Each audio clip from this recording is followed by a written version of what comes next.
How to fix iPhone not receiving text messages after iOS 18 update. Let's get started.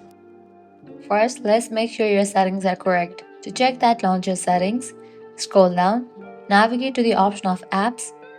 Now, here you're gonna find all the list of the apps. Head towards the app messages. Once you find it, open it.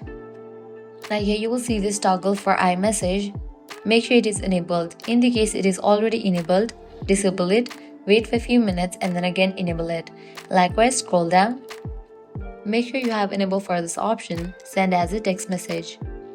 Then what you have to do is give a fresh restart to your iPhone. For that, you can head back, navigate to the option of General, then scroll all the way down. You'll find the option of Shutdown. Click on that. You'll get the slide that icon to the right to turn off your phone. Once rebooted, see if your messages start coming in. Restarting can clear minor glitches. Next, toggle on and toggle off the airplane mode. This can refresh your connection and help messages come through. If you are still not receiving messages, try resetting your network settings. Navigate to the option of General. Scroll down, head towards the option Transfer or Reset iPhone. Click on Reset. Click on Reset Network Settings. Now enter your phone's passcode over here and continue with the process.